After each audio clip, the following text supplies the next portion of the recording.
Genesis 37, as we open up, we're going to be looking at the life of Joseph today. And it's an amazing, amazing story. We're looking at the greatest stories ever told, looking at these great stories from the Old Testament, men and women that God used in amazing ways, heroes and heroines that God would use in amazing ways. And so we're going to be looking at the life of Joseph. Joseph, chapter 37, starting there.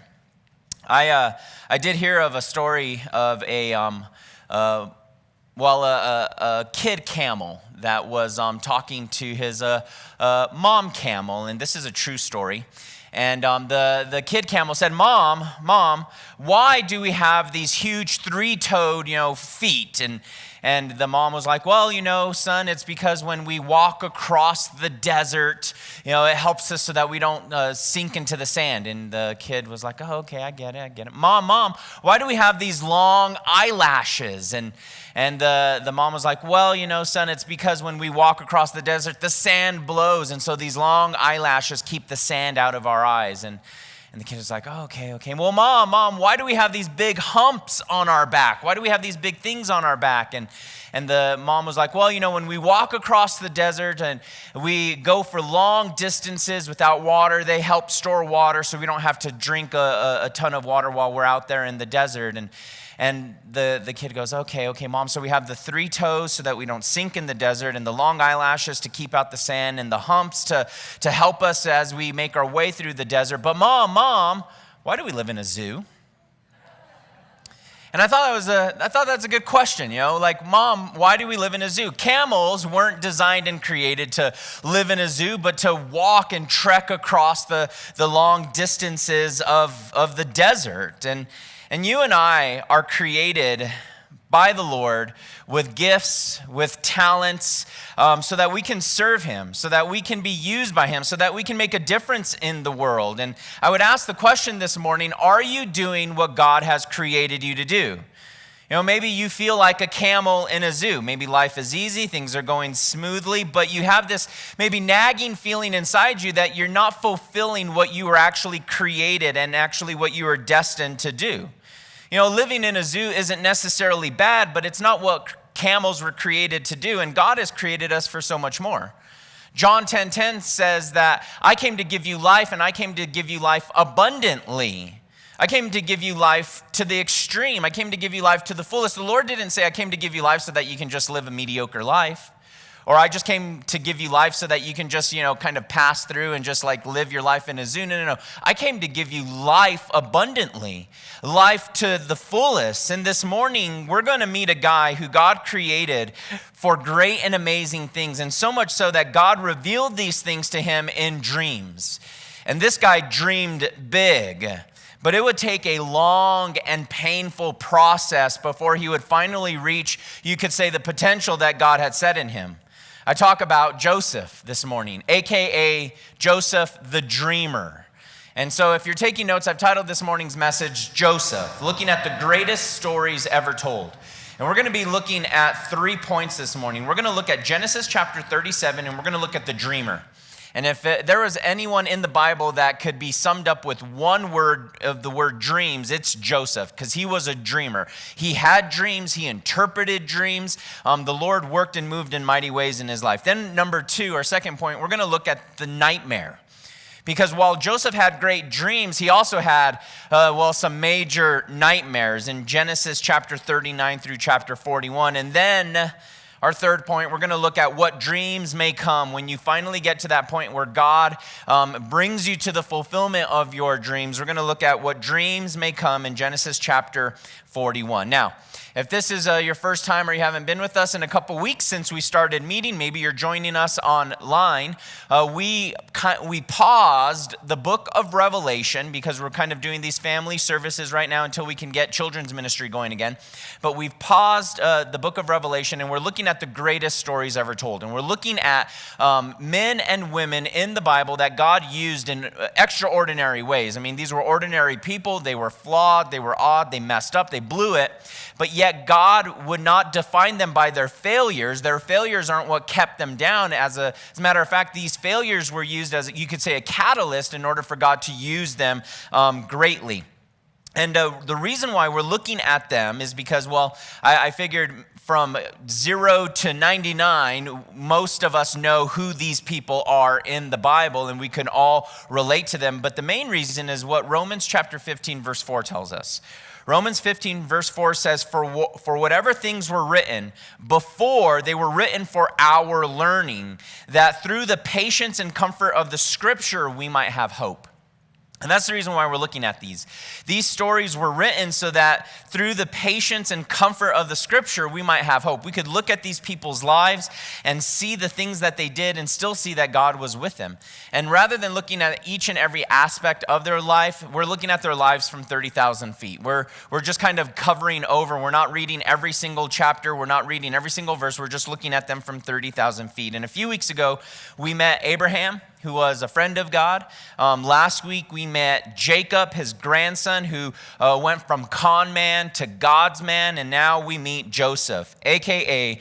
the dreamer. So notice our first point, the dreamer. Chapter 37, verse 1. It says, now Jacob dwelt in the land where his father was a stranger, in the land of Canaan.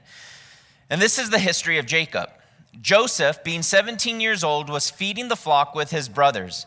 And the lad was with the sons of Bilhah and the sons of Zilpah, his father's wives. And Joseph brought a bad report of them to his father. Now, Israel loved Joseph more than all his children, because he was the son of his old age. Also, he made him a tunic of many colors. But when his brothers saw that his father loved him more than all his other brothers, they hated him and could not speak peaceably to him. Now, Joseph had a dream, and he told it to his brothers, and they hated him even more. And so he said to them, please hear this dream which I have dreamed. There we were, binding sheaves in the field. And then behold, my sheaf rose and stood upright. Indeed, your sheaves stood all around and bowed down before my sheaf. And his brothers said to him, shall you indeed reign over us? Or shall you indeed have dominion over us? And so they hated him even more for his dreams and for his words.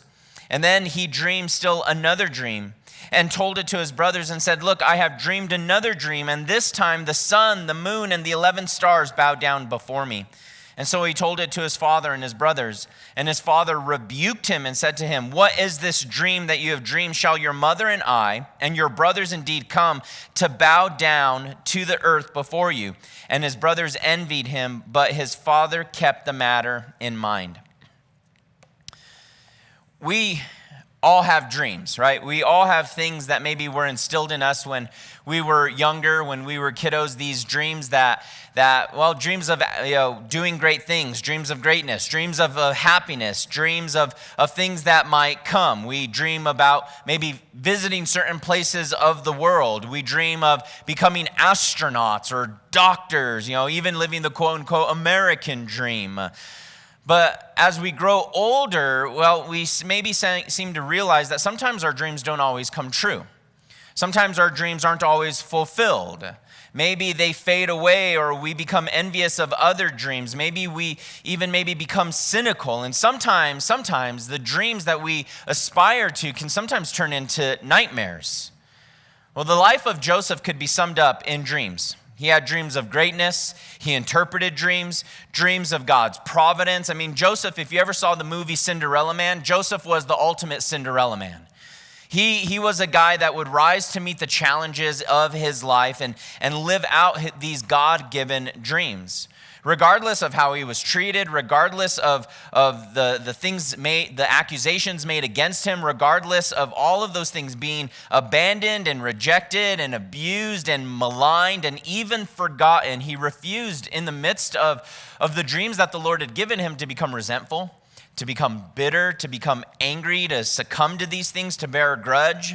No, even in his old age, even when he has all the power at the end, spoiler alert, even when all of that takes place, he lives his life in forgiveness. He lives his life in grace. And the Bible tells us here that, he starts off here at the age of 17. One of the things that I want to say about the life of Joseph is there are more chapters dedicated to the life of Joseph in the book of Genesis than anyone else. More chapters dedicated to Joseph than Adam and Eve. More chapters dedicated to Joseph than Abraham. More chapters dedicated to Joseph than Isaac or Jacob. But here's the thing, even in the midst of all these chapters, one of the things that we see and that we find interesting is that God is most silent in these chapters.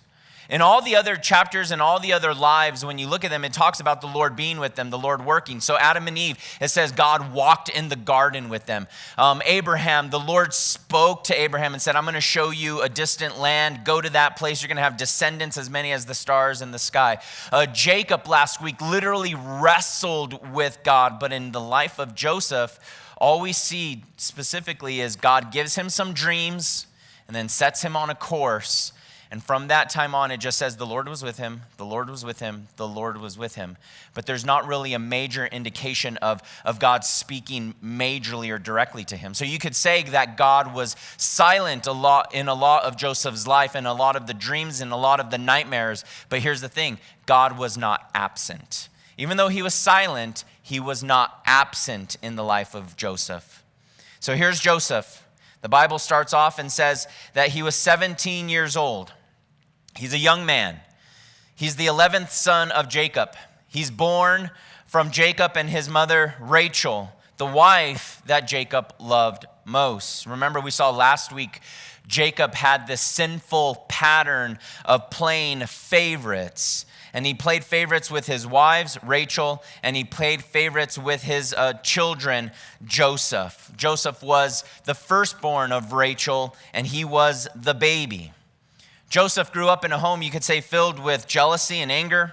He had 10 older brothers that were jealous of him. That jealousy would turn into resentment and then into hatred, which really becomes this giant powder keg ready to explode in Joseph's life. And here's the issue is that Jacob didn't hide the fact that he loved Joseph most. He was, the baby. And his dad, Joseph's dad, Jacob, identified him as his favorite. How? Well, the Bible says that he gave him a tunic of many colors. This tunic of many colors was most likely a robe that was, many colors, more like a rainbow type bright jacket, like a rainbow bright jacket, right? I don't know about you, but if my dad gave my brother a rainbow bright jacket, I would not be jealous. I would probably beat him up. It's just, there you are in your rainbow bright jacket, Care Bear roar, and just like, you guys remember the Care Bears? Yeah? I like the Care Bears, but I would not be mad. But here's the problem. It wasn't the issue of a rainbow colored jacket that his brothers were jealous of. The issue was the fact that this tunic, wait for it, had sleeves. Yeah, sleeves. They were jealous that Joseph had a tunic with sleeves. Why? Well, because in that day, when men were out working the fields, they wouldn't have a tunic with sleeves. They needed something sleeveless in order to work, in order to plow the fields, and so on. And so when Joseph rolls up onto the scene with a tunic with sleeves, it was the equivalent of him showing up to a construction site in a mink coat and an Armani suit. It was an indication that he was upper management. He was the higher up. While all the brothers were wearing steel-toe boots and Carhartt overalls, here's Joseph rolling up, looking like the devil wears Prada. And so it was an indication that, he wasn't going to be working in the dirt. He wasn't going to be getting himself sweaty and so on. But not just the tunic of many colors that had sleeves. On top of that, Joseph was a dreamer. God had given Joseph these dreams. God had planned to use Joseph and equip Joseph. God had called Joseph, and Joseph knew he was called. And God gave him these dreams. And so one morning over a bowl of Fruit Loops, he decides to tell his brothers about these dreams. And they weren't too happy. He says, one day, I'm there in the field with you. My sheaf rises up and your sheaves come and they bow down before me. And that, I'm sure, didn't win any brownie points with his brothers. It says they hated him all the more. They were really like, really, Joe? Really? One day we're going to bow down to you? But that didn't stop him. Because why? He had more dreams. And he decides to tell his brothers even more dreams. And this time he sees the sun and the moon and 11 stars bowing down before him. And his dad even rebukes him. But it says he still ponders the things in his mind. Something that we need to know is maybe the Lord has given us dreams. He's given us hopes. He's given us desires. But sometimes those dreams are not for today. They're for tomorrow. And sometimes it's good to hold on to those dreams and keep those dreams to yourself, because maybe the Lord will reveal those dreams later on. And maybe that's what Joseph should have done. You think about, for example, Nehemiah. Nehemiah had a dream to rebuild the walls of Jerusalem, but the Bible tells us Nehemiah kept it to himself until the right time.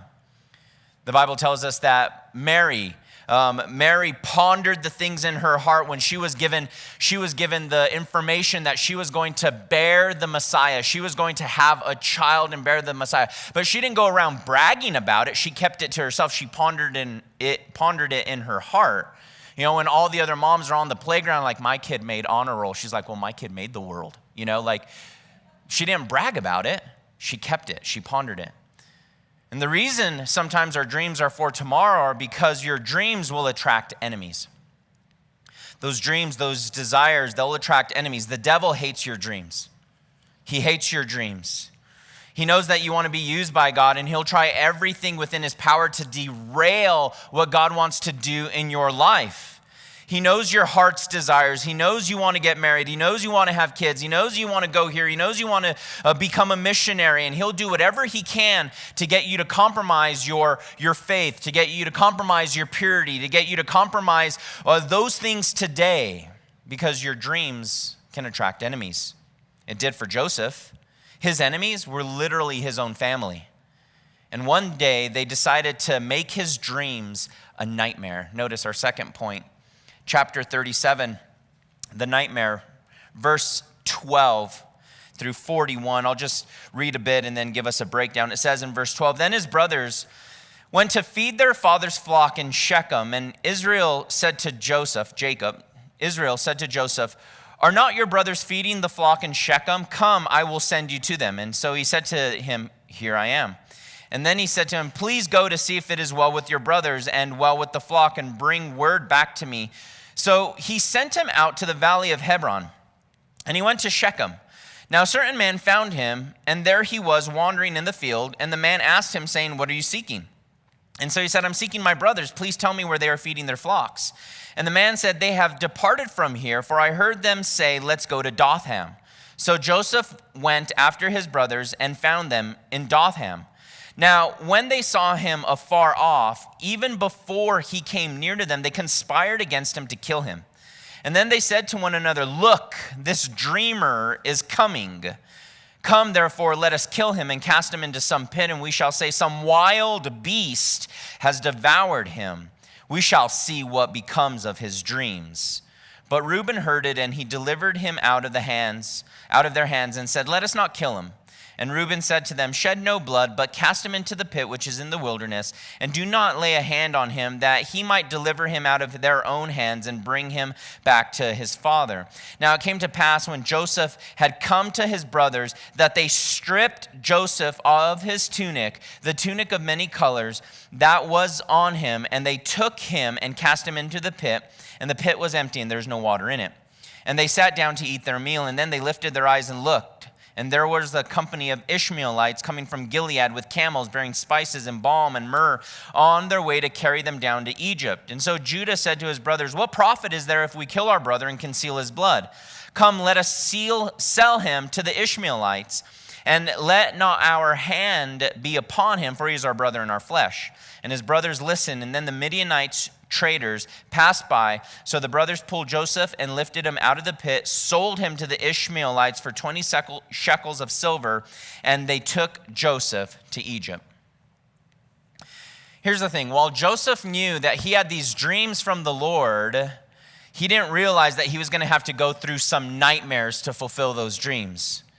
These nightmares, though, would bring him closer to the Lord. These nightmares actually would become the catalyst to bring him to a place where God would fulfill him of these dreams. And there were three major nightmares in Joseph's life. From chapter 37 on through chapter 41, we won't read all the chapters because it's a lot, but we'll break it down into three major nightmares. Number one, he's sold into slavery.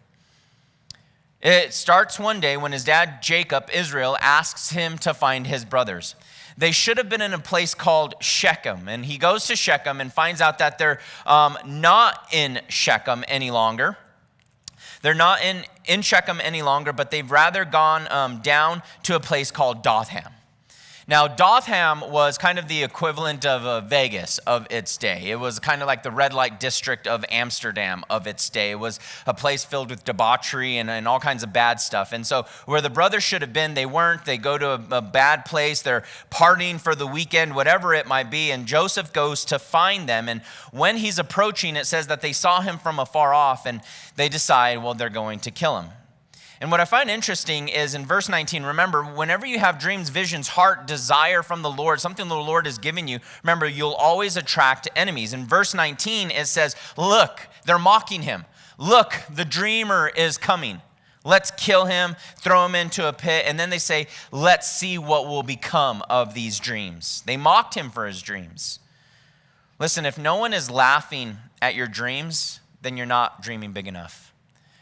If you have a heart or a desire, the Lord has placed something on your heart, and it's big, it's huge, and you're looking at it and you're like, there is no possible way on God's green earth that this could happen, but I believe this from the Lord, people are going to laugh. People are going to mock. People are going to try to detract you from that. I think about for us when we started the church. People were like, no, you're foolish. You're never going to be able to start a church, and people even told me I was in sin. You're in sin if you start a church there or, do something like that. It was crazy. And then we took a step of faith and moved into the old location. And then we took a step of faith and moved into this location. People are like, you really think you're going to be able to get this building? And I remember speaking to the realtor that had gotten the other church. Remember, the Aspen Grove had built this facility out, and this building was sitting empty for a while. And I remember talking to the other realtor, and the realtor was like, the likelihood of you ever getting into that building is 0. And I remember saying, no, but I believe the Lord has told us that we're supposed to be here. This is where we're supposed to be. And so we took the step of faith, and we worked and finagled and haggled with Albertsons for 11 months, if you guys remember that. And then finally, one day we were about to re-sign the lease over there because our old landlord was like, listen, I need to know where you're going to be for the next 2-3 years. I need a 2-3 year lease. You have until October 31st to sign a lease. And I was getting ready to sign the paperwork, and on October 28th, I got word from Albertsons, yes, they approved us to get a lease in here. And then thinking, okay, Lord, maybe one day we can buy this place. And they're like, no way. Why would, they sell it to you? And then we get an email from Albertsons. Hey, do you want to buy the place? Sure. Okay, you need 20% down. Where are we going to get that much money, Lord? 2 weeks later, we had the money. Right? Because the Lord, you have these dreams, you have these hearts, you have these desires, and you just walk through them, and you take the step of faith, and you walk in, and God will fulfill those dreams. But along the way, they're going to be naysayers. They're going to be detractors. They're going to be people that say this is foolish, and who knows what the Lord has in store for us for the future. Well, for Joseph, his brothers were the naysayers. They wanted to kill him. Then one of the brothers at least has a little bit of common sense and says, let's not kill him. Let's just throw him into a pit and scare him. And while they were thinking of that, they saw these Midianite slave traders. And they sell him, they pull Joseph out of the pit, and they sell him for 20 pieces of silver, which is the same as sealing his death. I mean, they were going to Egypt. They were never going to see their brother again. And listen, I'm sure we've all had issues with our brothers and sisters at times, right? Yeah, growing up, we've probably fought with our brothers and sisters. We've probably duked it out back and forth. We've probably called them names. No, none of you guys have ever done that with your brother? Never? Not at all? Maybe it's just my weird family. But you have these issues, and sometimes you fight, and sometimes you wish you could get rid of your brothers and sisters. But you don't, because you're a normal person. These brothers were like, we don't like Joseph. Let's get rid of him. And they literally sold him into slavery, which officially makes them the worst brothers in the entire world, if you think about it. And then it tells us, we didn't read it, but then it tells us that they took the tunic from Joseph off of his back, and they sold him. And then it says that they dipped it in blood to make it seem like he had been devoured by some wild beast, and they took it back to Jacob and let Jacob know that somehow Joseph had been killed by some wild animal in Israel, and that he was dead. And now Jacob is left with his favorite son dead. For Joseph, his robe is ripped off. He's placed in iron chains. But in all reality, he's moving forward. He's moving forward to the place where God had called him. And even though he couldn't see it, God would bring him to a place where he wouldn't have iron chains, but he would be given gold chains by Pharaoh. Sometimes you have to go through a nightmare before God will fulfill your dreams. You have to learn, you have to grow, you have to experience hardships, you have to experience pain. A.W. Tozer said that in order for God to use a man greatly, he must be hurt deeply, because there are things that you can only learn in heartache. And it's true. There are things that you can only learn in heartache. There are things that you can only sympathize with other people if you've experienced those things yourself. That's the first nightmare. The second nightmare comes in chapter 39. Chapter 39, it tells us that Joseph now finds himself in a new country, in a new culture, in a country where he doesn't speak the language, Egypt. And he's sold to a guy by the name of Potiphar. And the Bible tells us that Potiphar was the captain of the king's guard. The captain of the king's guard, which in Bible speak is literally what it's saying is he is the chief executioner of Egypt. So what does Potiphar do for a living? He kills people. That's what he does. He is the chief executioner of Egypt. He kills people for a living. And Potiphar was not a man that you messed around with. He was a man of military experience. He had power over life and death in Egypt. And yet he buys Joseph, and somehow in this situation, Joseph adjusts to a situation. And rather than getting bummed out and angry and bitter and ugly, what does he do? The Bible tells us he flourishes. He flourishes in this situation. He works hard. He gets promoted. He gets a reputation to be a guy that gets things done. You see, because Joseph, even though he was living a nightmare, had faith in God. He was hardworking, but he wasn't working unto Potiphar. He wasn't working unto revenge against his brothers. He was working unto the Lord. And he was responsible ultimately for Potiphar's whole household. Potiphar puts him in charge of everything. Chapter 39, verse 3, verse 6, it says, and his master saw that the Lord was with him, and that the Lord made all he did to prosper in his hands. Verse 6, and thus he left all that he had in Joseph's hand, and he did not know what he had except for the bread in which he ate. Now Joseph was handsome in appearance. Joseph worked so hard that Potiphar trusted him with everything, so much so that all Potiphar had to worry about was, do I have steak for dinner, or do I have bacon for dinner? Or do I have my first food wrapped in my second food for dinner? My first favorite food and my second favorite food wrapped in dinner. Do you think that as Joseph flourished, that attracted enemies?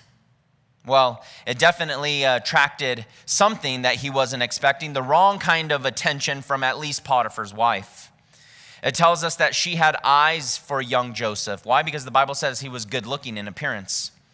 And so while Potiphar was saying, hey, Joseph, run all of my affairs, Potiphar's wife is saying, hey, Joseph, let's have an affair. And this is what you could say was the direct approach. For days, she tempted him. She tempted him for days. And listen, with greater success comes greater temptation. And one day when he was alone, she grabs his jacket and says, come lie with me.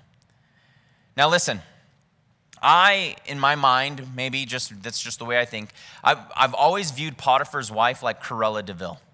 I don't know why, but just Cruella de Vil pops in my head, just like, with the dogs and the fur coat, and I just see her like, come lie with me, Joseph, right? And so while Jacob thought somehow, some way that Joseph had been attacked by some wild animal in Israel, the reality is he was being attacked by a cougar in Egypt, And she's like, come lie with me. And Joseph could have been thinking, God forgot about me, God abandoned me, God betrayed me, why not? I deserve this, why not? But he didn't forget about God. He knew that God was working, and he says, how can I do such an evil thing against my God? And Joseph ran. And for the second time in Joseph's life, the tunic was ripped off of his body. And this gets Joseph into some hot water because she accuses him of rape, which is an interesting turn of events because here's the thing. What was Potiphar's occupation? He was the chief executioner of Egypt. If he really believed his wife, what do you think he would have done to Joseph? Chief executioned him, right? He would have killed him. But not just that, what's interesting too is where he throws Joseph, because he has to save face because his wife has made an accusation, but he doesn't want to kill Joseph because maybe he doesn't necessarily believe his wife, and so he has to save face, so he has to throw Joseph in prison. But he doesn't throw Joseph into any prison. He could have thrown him into some Serbian, ICE gulag camp and gotten rid of him forever, but instead he throws him into the prison, the palace prison, where Pharaoh's prisoners were. Which leads us to the third nightmare in Joseph's life. He gets thrown into jail. Chapter 39, verse 20 through chapter 40, we see all the things that have taken place. And after all that he's gone through, where is God in all this? Well, it tells us 3 times in this section that the Lord was with Joseph. He was right there. He might have been silent, but he never left. He was right there in the midst of Joseph's nightmare. And Joseph, rather than wallow in self-sorrow, rather than, just freak out, what did he do? He did what he did best. He worked hard. He served like he always did. He didn't deserve jail. He didn't deserve the injustices taking place in his life. He didn't deserve all of the evil things that had happened and being abandoned and so on and sold by his brothers and so on. He didn't, but he responded righteously. And now it tells us in chapter 39, verse 23, that the keeper of the prison saw that the Lord was with Joseph and put Joseph in charge of the prison.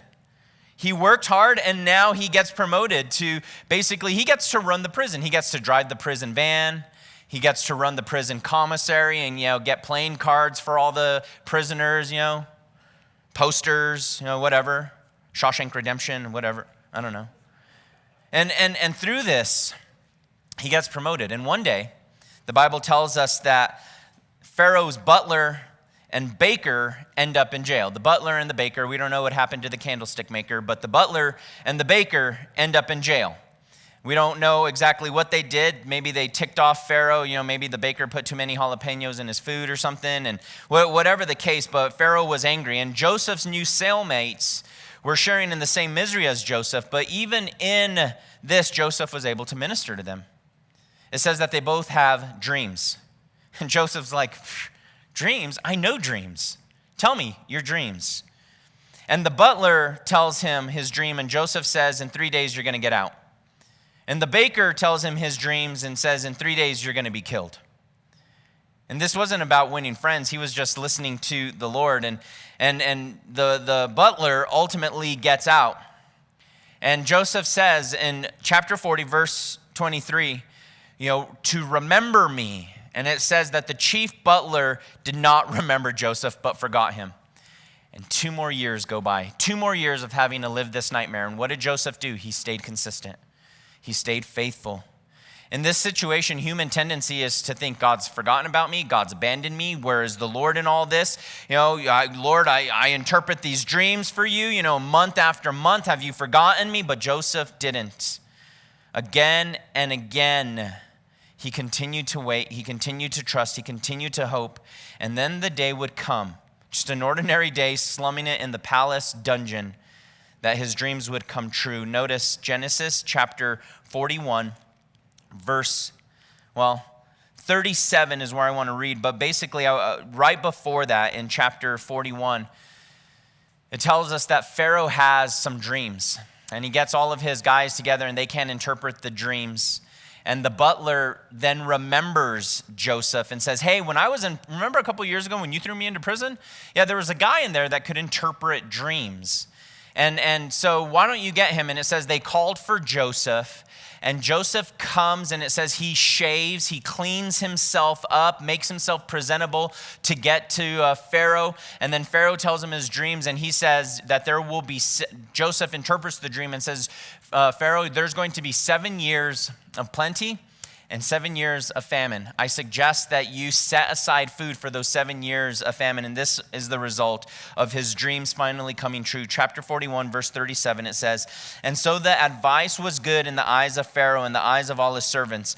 And Pharaoh said to his servants, can we find such a one as this, a man in whom is the Spirit of God? And then Pharaoh said to Joseph, inasmuch as God has shown you all this, there is no one as discerning and wise as you. You shall be over my house, and all my people shall be ruled according to your word. Only in regard to the throne will I be greater than you. And Pharaoh said to Joseph, see, I have set you over all the land of Egypt.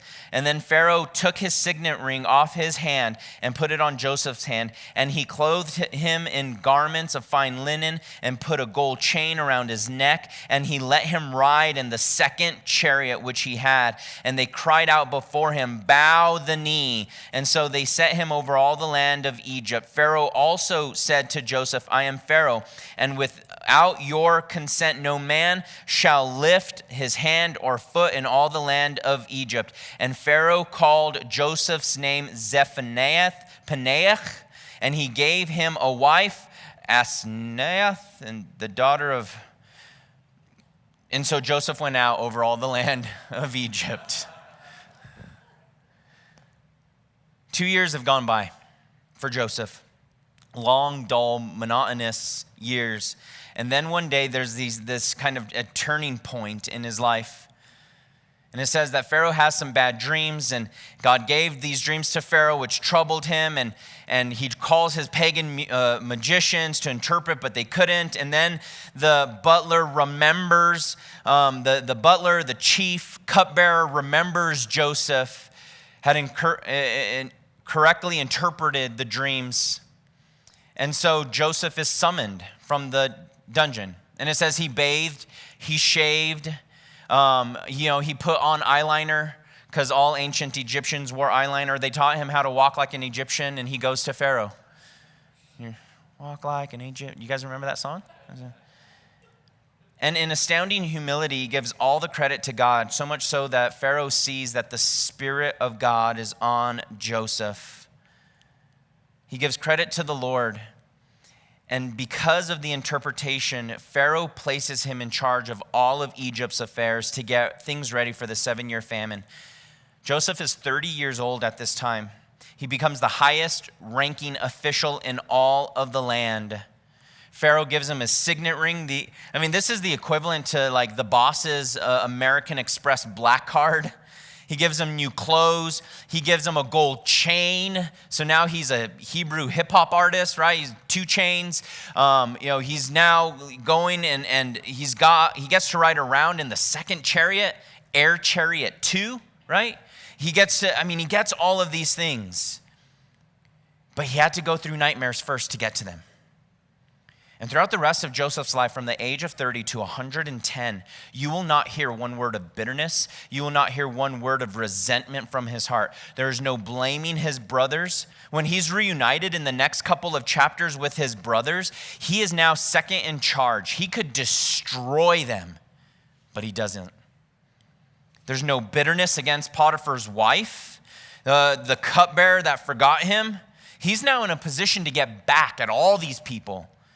But Joseph had learned something in his nightmares, that God was working the whole time. God had given him his dreams. God had brought them to fruition.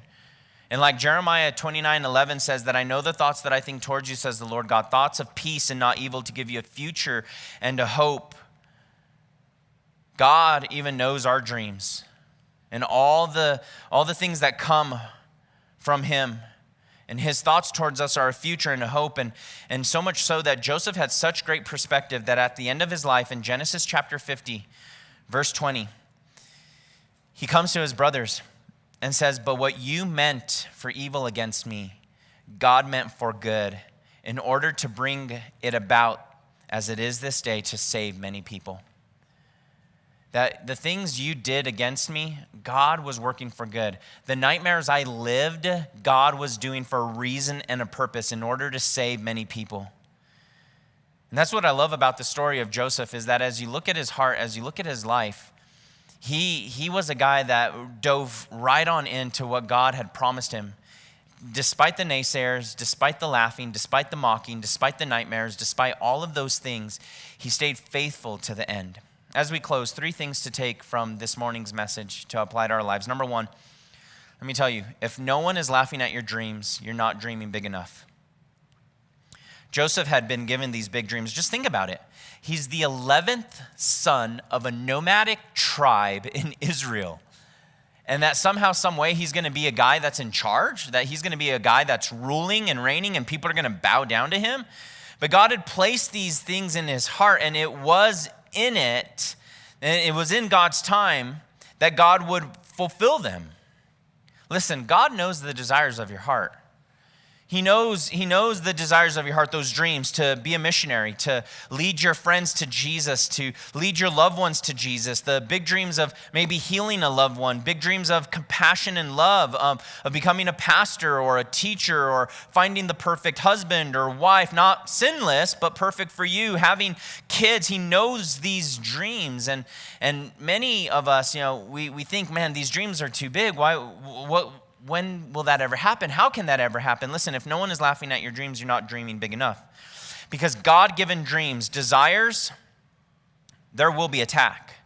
Because the enemy wants to destroy those things in your life. He wants to get rid of those things in your life. There will be people that will oppose that. There will be people that will hate you. There will be people that despise you. But your dreams are created in what God can do, not in what you can do. And their God is either limited, or it's not Jesus Christ, or maybe because there's sin involved and they're afraid of fulfilling those dreams.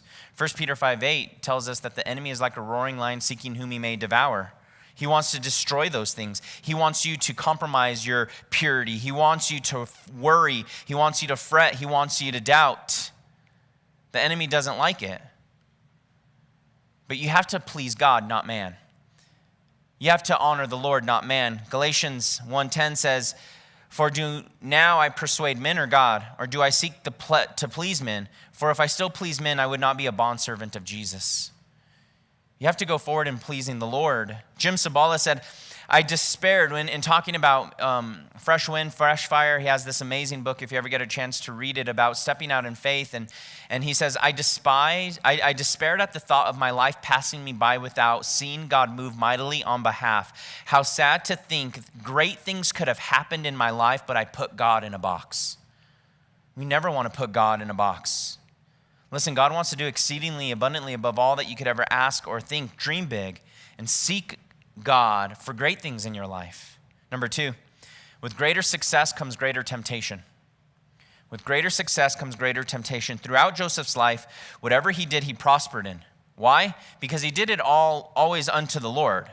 Galatians 3:17, whatever you do in word or deed, do all in the name of the Lord, giving thanks to God the Father through him. Joseph performed when no one was looking. He worked just as hard as a prisoner, as a guy in Potiphar's house, as second in command of Egypt. Listen, where was there greater temptation for Joseph? Was there greater temptation when he was in Potiphar's house, or when he was second in command of Egypt with the boss's, American Express black card? Where's the greater temptation? The greater temptation was when he was the boss. But you see, he had developed a rhythm. He had developed a lifestyle of doing what was good and honorable and pleasing to Lord when things were small, so that as he grew in his success, he was able to withstand the temptations. So with greater success comes greater temptations. The more you grow, the more your family grows, the more your business grows, the more your education grows. There might be more opportunity for temptation. This is why we must be faithful in the small things now. And sometimes we think, well, why doesn't the church see my talents or see my ability? Why doesn't my boss see how great I am? Well, listen, you've got to develop the attitude in the heart of being faithful in the small things first, And then the Lord will put you in charge over many things. But if you think that you're too great for the small things, then you're never going to be in charge of the many things, because when you get to that opportunity, you're going to fail and you're going to blow it because you haven't developed a heart and a lifestyle of staying faithful in the small things, because when the success comes, then you're going to totally blow it. And lastly, and we'll close with this, sometimes dreams can only come true after nightmares. Joseph's a guy who had dreams that came to pass. And if all we knew was Joseph was born and then he became second in charge of Egypt, we'd just look at his life and be like, lucky. Look at that guy. He didn't have to work or do anything. But no, we know the in-between. We know the nightmares. We know the pain. We know the hardship. And every dream God has put into your heart can become a reality, but first, sometimes you have to go through hell to get there. Sometimes there has to be those things. For Joseph, it got worse and worse. He was lied about, abandoned, forgotten, but he never lost hope. God had worked and moved in such a way that, the refining process for him helped him to get to that place where finally his dreams came true. And sometimes in life, we need to know and understand this, that God will allow us to go through trials and tribulations in order to prepare us for a place down the road. He will allow what seems to be a nightmare to prepare us and refine us for the time when finally our dreams can come true. A.W. Tozer said, in God's megaphone, he whispers in our pleasures. He speaks in our conscience, but he shouts in our pain. And if you're in a nightmare and you feel like God is silent, let me tell you, he is not absent. God is up to something in your life. It was in the pit, in the prison, that Joseph became fit for the palace. And I would say, if you're in that nightmare, if you're in hardships and trials and tribulations, I would say get everything you can out of your nightmare. Because it's harder to walk with God when he blesses you than when things are bad. Joseph trusted God. And when it was just him and God in a prison, that led to ultimately him in a palace, and he still followed God. Listen, it's not over. God's not done. If you feel like you're in chains, if you feel like things are hard and difficult, God has given you a future and a hope. He has good thoughts towards us. He wants to work and move in our lives, but sometimes we have to go through those hardships before we can get to that place where we want to be. And the Lord knows what it's like to experience the pain and hardships to get to that place. The Lord knows what it's like to send his one and only son, Jesus, to come to this earth and live the nightmare of the cross, to die on the cross, so that he can now bridge a gap between mankind and the Lord, so that he can get us, so that we can have eternal life, so that we can have eternity, so that we can have abundant life, life to the extreme and life to the fullest. And this morning, I believe that maybe some of you, God is calling to make a commitment to him, to give your life to him. Maybe you're watching online and the Lord is speaking to you there. Sometimes dreams can only come true after nightmares.